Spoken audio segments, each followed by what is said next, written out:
big story the last few days has been the trial and ultimately the guilty verdict of Karmelo Anthony. We have seen some of the most crazy ass reactions ever to this. The Roach King chimed in on this. I wanted to see how you felt about his reaction to this. Man, fuck white life. How about that? I'm saying that. Fuck white life. These games, y'all want to play these crackhead games, so I'm going to play them. Fuck white life. How about that? How about that? I told you, they are the most racist motherfuckers, bro. Like, these people are so fucking racist. It is insane. It's tribal as fuck. And I'm glad people are finally seeing this. I am. Because now, like, because any level of, like, white guilt that anybody has nowadays that's, like, trying to run defense for this or justify it or anything, bro, like, it is just embarrassing at this point. I always go back to, don't even make it a white person, right? Don't even make it a white person. Make it a Mexican person, an Asian person, whatever. And they said that about any other race. They would be flamed immediately. Yep. You can't say that, right? White people have both been dehumanized and also cornered to the point where you're not allowed to defend yourself. Anything in defense of white people are allowed to exist is considered white supremacy now. We have been stuffed into this box where we have to accept any sort of terrible treatment towards us, as well as we cannot defend ourselves without being called racist. It is an absurd paradox that we have been forced to live in this manner, especially when everybody wants to say that, like, oh, the racism from white people is the worst. And it's like, well, you've literally created a world in which white people are considered subhuman, and it's okay to discriminate against us and even kill us without any issue. Like, Irina Zarutska's murderer just got found incompetent to stand trial on the federal level as well. He's not going to have any consequences. I'm surprised Karmelo Anthony had any consequences. Like, it's 35 years. That's fucking something. It should have been longer. It should have been a bullet. But, like, I'm glad he got something. That guy in that's caused Belfast to be on fire now is like some Sudanese migrant trying to behead an Irishman who was helping that guy move in. It's just like, what? And then, like, all of the politicians are trying to be like, well, now it's not the time to be upset, and we disavow all of this rioting. And it's like, what the fuck do you expect from people? They have been downtrodden and discriminated and told, you don't matter. We're giving away your land and your houses and your government programs to people who don't like you, who hate you, who want to see you dead. Like, what do you expect them to do? Well, the tribalism is real with this. And let's go and finish up the Asmongold clip here, because he's going to finish on a point. Then I have some more clips to show you to talk more about the literal tribalism here and the absolute absurd behavior of these people. I'm actually so glad this trial happened and all this is happening, because I think this is going to be a big wake-up moment for a lot of people to realize that actually, no, like, a lot of these narratives aren't even true.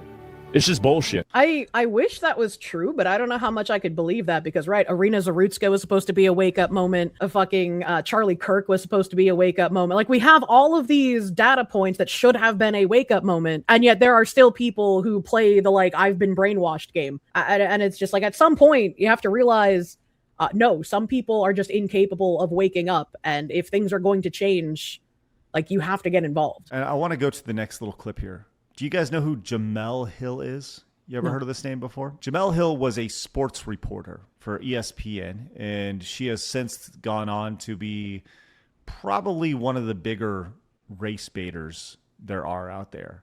She was doing a show, and you can see the response here. There's obviously having a conversation. Carmelo's own words, he touched me.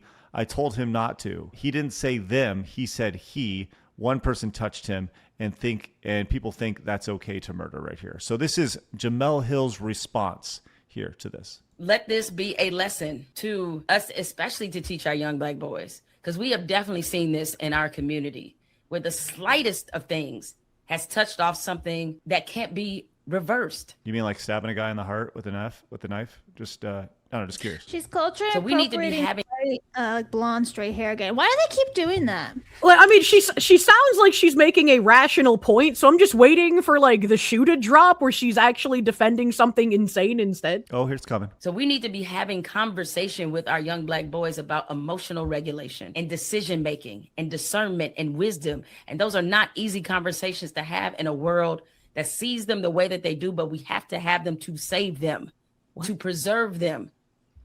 We have to have them. I think that actually what she's saying here, about the idea of you have to have a conversation. Like she says, our young black boys about emotional regulation. Well, it's like what she's saying makes sense, right? You have to have a Right. conversation with the young black boys about emotional regulation, because if somebody just like touches you after you've been told 15 times to get out of their fucking tent, Right. instead of stabbing them, you should get out of the fucking tent, right? That's the emotional regulation. Instead of escalating to a point where you murder someone over nothing, you need to emotionally regulate and act normal instead. Well, allow me to kind of throw this in here real quick. How about just remove young black boys and replace it with, we need to have a conversation about emotional regulation. You don't need a qualifier in here, right? Everybody needs to. I think qualifier makes sense, right? Because she's talking about the like machismo culture that exists, where like if somebody is disrespected, you have to escalate that to a physical confrontation. Oh, sure, the ego, yeah, absolutely. Yeah.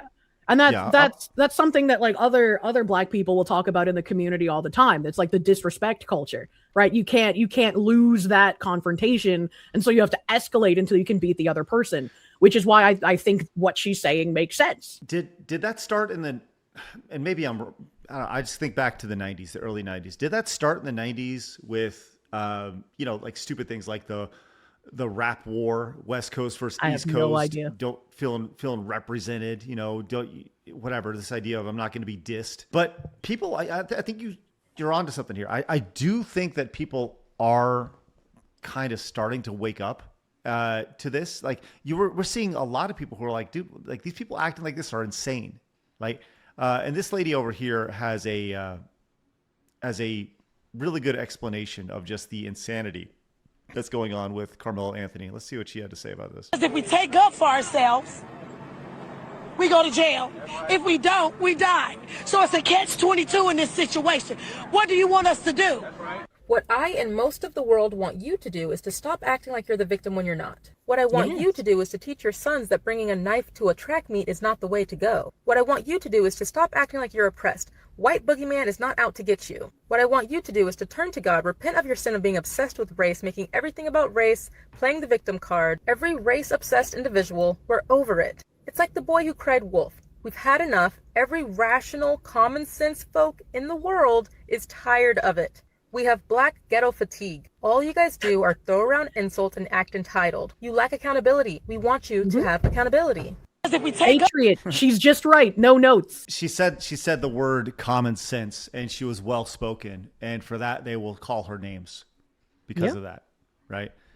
They will label her because she said things eloquently and honestly. It's an Uncle Tom, basically. Right. Which is stupid. It's like a crab in a bucket mentality. Like you don't want someone to succeed. Do you think? I mean, you said you don't feel like anything's going to improve from all this, Kirsha, or am I wrong? I mean, it's not that I don't think that things would improve even slightly, but it is like, again, I'm used to the Irina Zarutska got murdered. Surely people will wake up. Charlie Kirk got assassinated. Surely people will wake up. Oh, it's the third assassination attempt on Donald Trump. Surely people will wake up. I don't exactly have much faith on the people waking up. What's going on in Belfast, I think, gives me a lot of hope that there are enough people who have not lost hope, I guess, and that things might actually be able to change. Hit that subscribe button right here and watch another video right here.